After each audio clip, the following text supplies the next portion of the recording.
A paz do Senhor Jesus. Tudo bem contigo? Espero que sim. Bem-vindo ao nosso canal de estudo bíblico relacionado às lições da Escola Bíblica Dominical, da CPAD. Se você ainda não é inscrito no nosso canal, você pode clicar no link aí abaixo, deixar a sua inscrição, que todas as vezes que nós fizermos um comentário dessas lições, o YouTube vai estar te notificando para que você possa acompanhar aí os nossos comentários. Nós estamos chegando na 12ª lição do total de 13, relacionado aos dons espirituais e dons ministeriais. Na aula passada nós falamos sobre o presbítero e hoje nós vamos comentar um pouco sobre o diaconato. O nosso comentário, a nossa leitura, o nosso assunto a ser explanado, ele está na primeira carta de Paulo a Timóteo, capítulo 3, versículo 8 ao versículo de número 13, aonde nós vamos estar comentando sobre esse cargo que é constituído nas igrejas locais. Então nós temos o cargo de presbítero, em alguns lugares bispo ou ancião, e também temos o cargo de diácono.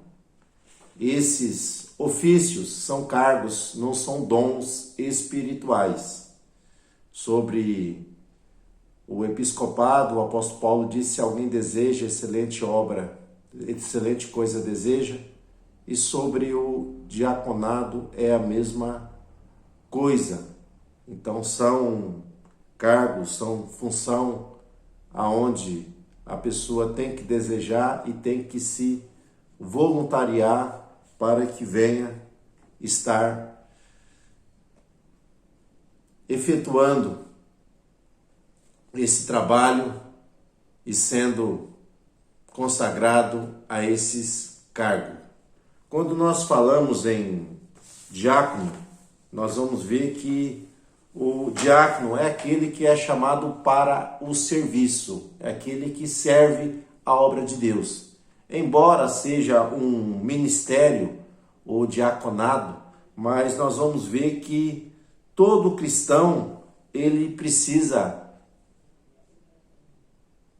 desempenhar o seu serviço no reino de Deus.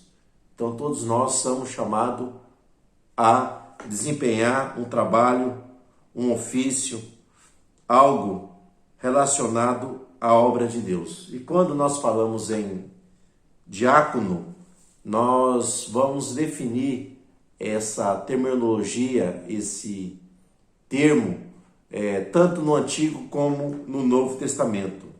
No Antigo Testamento, a palavra usada para servo, para servidor, ela é evode. Então, alguns homens, eles são chamados de servo do Senhor. Nós temos Abraão, temos Moisés, temos Samuel, Davi. Então Deus chama esses homens o quê? De evode, o meu servo, aquele que se coloca em me servir. Então essa palavra, diácono, no grego, ela vai trazer a mesma conotação, o mesmo significado da palavra, evode, se escreve Yebed, essa palavra se escreve dessa maneira no hebraico. Nós vamos ver que o diácono é alguém que é também chamado para servir outra pessoa. Esse termo vem de diáconos, é alguém que é servo, é chamado para servir, para executar uma missão para outra pessoa. Então, tanto no Antigo como no Novo Testamento, nós vamos ver o que? Pessoas sendo chamadas por Deus para um serviço, para uma missão. Então, aquele que serve a Deus, ele é o quê? Um diácono, é um evode, no caso, servidor do Senhor. Então, todos, embora tenham que ter esse envolvimento com a obra, com o trabalho, aqui nós vamos ver uma separação específica. Então, aqui nós temos um cargo, nós temos uma função relacionada ao diaconado.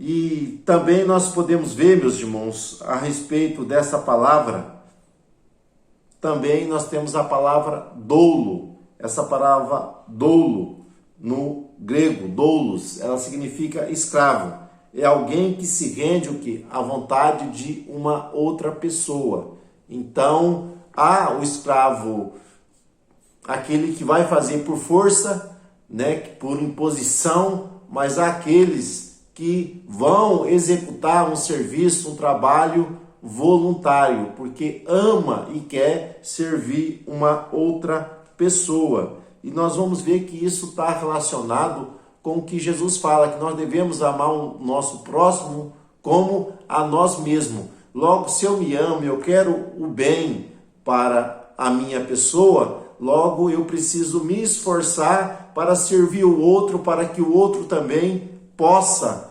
ser ali alcançado com toda sorte de bênçãos ou de bens para a sua vida,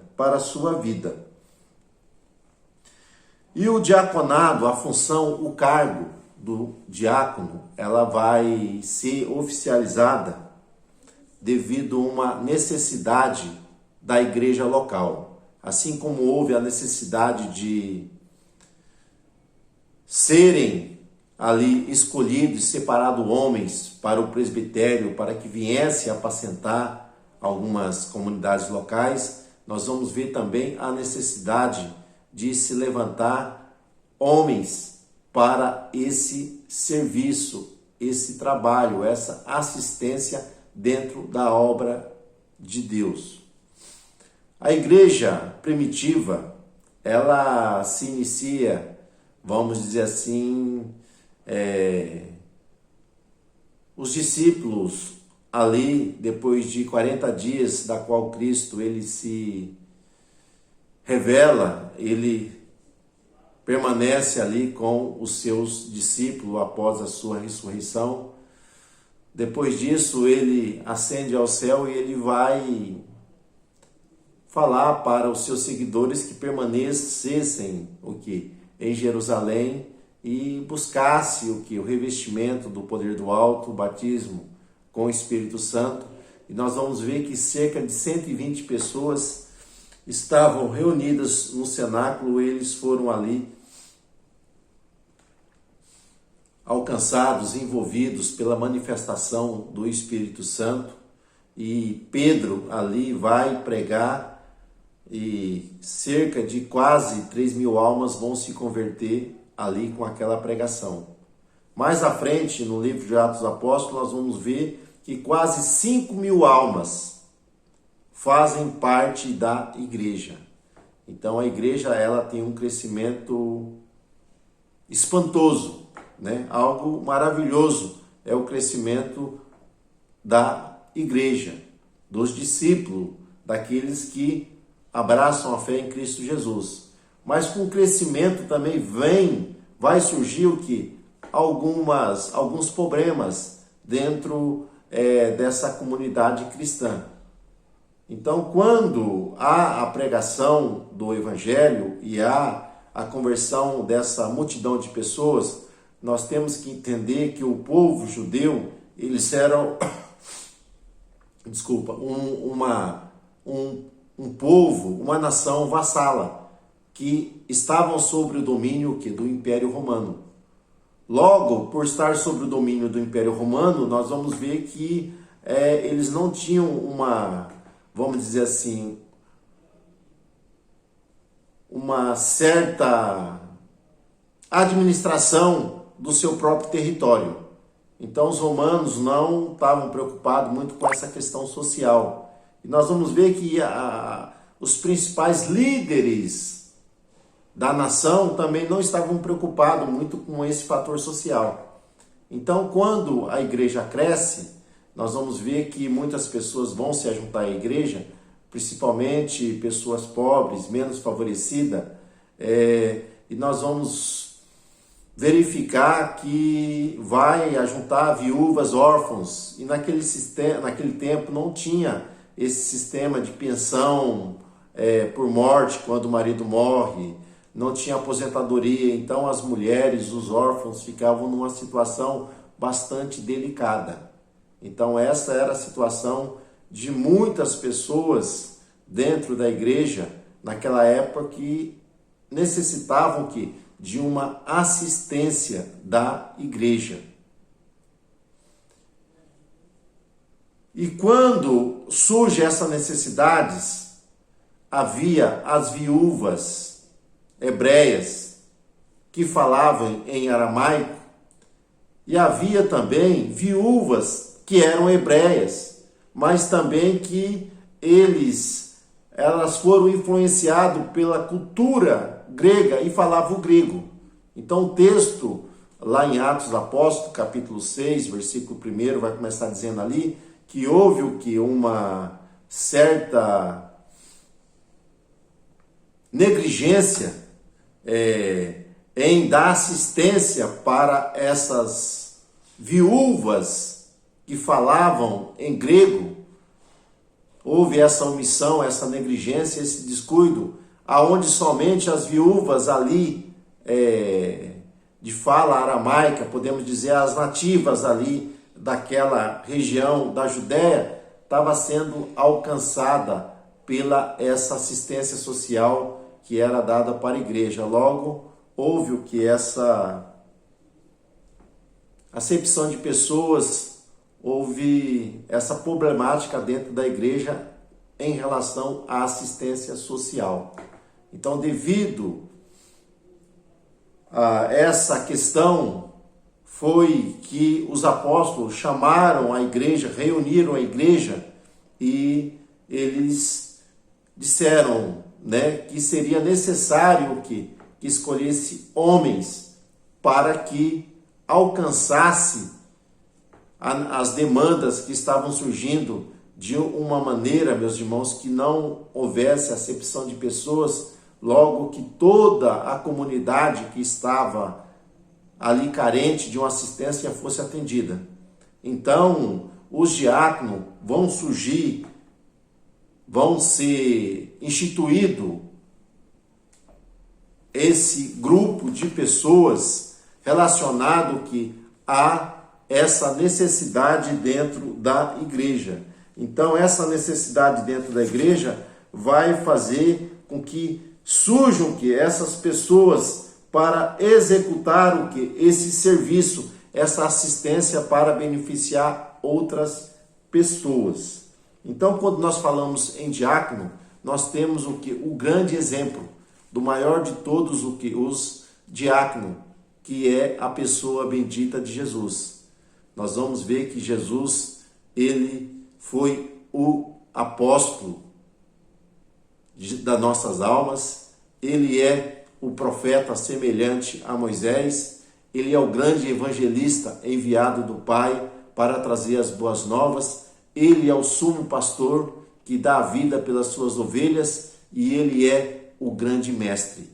Mas ele também desempenhou o trabalho de servo. É onde ele fala lá em Mateus capítulo 20, versículo 28, ele fala que o Filho do Homem não veio para ser servido, mas para servir, diácono, tá essa palavra, e para dar sua vida em resgate de muitos.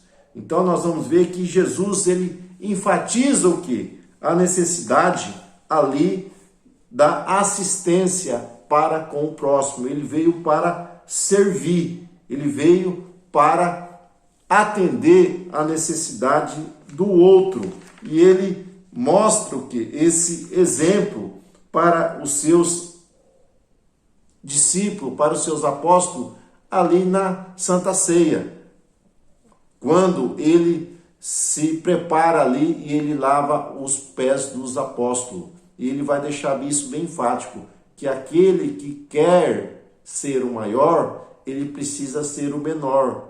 Quem quer ser servido, primeiramente precisa aprender a servir. Então essa é a função de todo aquele que se converte ao cristianismo, da qual nós temos a missão de servir uns aos outros. Jesus deixa esse grande exemplo para todos nós a respeito dessa necessidade de nós efetuarmos o que há diaconia, o serviço em benefício do outro, em benefício do próximo. Então, o diaconado, os diáconos, eles foram instituídos na igreja local ali em Jerusalém com essa missão: atender a necessidades daqueles que eram menos favorecidos. E qual é a qualificação para que seja diácono? Então nós vamos ver que em Atos Apóstolos, capítulo de número 6, o versículo de número 3 ao versículo de número 4, a palavra de Deus vai dizer dessa maneira. Os apóstolos vão dizer: escolheis, pois, irmãos, dentre vós. Então a escolha, quem é escolher, quem seria o quê? Os diáconos, seria a comunidade. A comunidade iria ali designar quais seriam as pessoas que deveriam ser escolhidas pelos apóstolos. Então, deve ter, vamos dizer assim, sido indicada muitas pessoas, mas 7 delas foram escolhidas para esse importante negócio. E aí vai ter as qualificações para que a pessoa venha ser separada para o diaconado. Ele fala que escolha dentre vós 7 homens o quê? De boa reputação. Então, primeiramente, tem que ter qualidades morais para ser diácono, bom testemunho, boa reputação. Então tem que ser uma pessoa que íntegra, uma pessoa honesta, uma pessoa sincera. E ele vai continuar dizendo ainda, lá no versículo 3, cheios do Espírito Santo. Além de ter um bom testemunho, boa reputação, essa pessoa precisa ter, meus irmãos, condições espirituais. Uma pessoa que tenha experiência com Deus, uma pessoa que é ali um vaso da qual Deus possa usá-la de uma maneira ali voluntária, espontânea, deliberada para fazer a sua obra. Então, qualidades morais, qualidades espirituais, e ele traz aqui também, meus irmãos, a questão de sabedoria. Então, o diácono, ele precisa ser uma pessoa sábia. Quando fala sabedoria aqui, não está falando em instrução, mas está falando uma pessoa que teme a Deus e tem o que? A sabedoria que vem do alto. Porque Tiago disse, se alguém tem falta de sabedoria, peça a Deus que Deus dará de uma maneira deliberada. Então Deus dá sabedoria aos seus filhos. E o diácono, eles precisavam o quê? Ter um bom testemunho, serem cheios do Espírito Santo e ter condições o quê? De resolver algumas questões que poderiam surgir nessa visita, nessa assistência que eles iriam estar realizando. Então, condições sociais, condições espirituais e condições aqui relacionado com a intelectualidade. Então, teria que ser pessoas que tivessem o quê? Essas condições para desempenhar essa grande missão. Então, hoje, nós vamos ver que os diáconos acabam não fazendo mais essas tarefas relacionadas à assistência social, porque hoje a maioria das igrejas, elas já estabelecem ou criam vários departamentos. Departamento de assistência social, departamento de visitação aos hospitais, aos presídios, departamento de evangelização. Então hoje os diáconos ocupam mais uma função administrativa dentro da igreja, ali auxiliando o pastor no desempenho do culto. Então os diáconos aqueles que vão recepcionar aqueles que estão chegando à igreja, aqueles que vão cuidar da ordem dentro da igreja ali, para que não venham ter conversação, andação dentro da igreja. Também na parte externa, eles serão responsáveis por esse serviço, né? No sentido também, eles distribuirão a Santa Ceia, eles farão a coleta das ofertas e eles darão todo o apoio necessário ali ao pastor local em relação às muitas demandas que existem dentro do ministério. Então, nós temos esse cargo, né? Esse cargo relacionado ao diaconato. Então, nós vamos ver que, embora fosse escolhido homens para esse propósito, esse negócio, nada impede de que mulheres também venham desempenhar essa função dentro da igreja, de fazer parte da recepção ali, da coleta ali das ofertas dos dízimos, ali de dar assistência ali relacionado ao bom andamento do culto. Então, nada impede que as mulheres também exerçam essa função, né, relacionado a isso, mas o cargo em si, ele é estabelecido para homens, relacionado a esse ofício. Então foi instituído, né, para resolver essas demandas ali sobre os problemas sociais. Então hoje em dia, né, existe, né, várias outras atividades da qual eles são inseridos dentro ali de uma igreja local. Então que Deus possa te abençoar, Deus possa continuar dando a você graça, saúde, sabedoria, para que possa viver de uma maneira sábia, em tudo sendo grato a Deus. Então que Deus te abençoe. Se essa aula ela foi boa para você, você pode deixar o seu joinha aí aí embaixo aí, para contribuir com o nosso canal. Deus vos abençoe.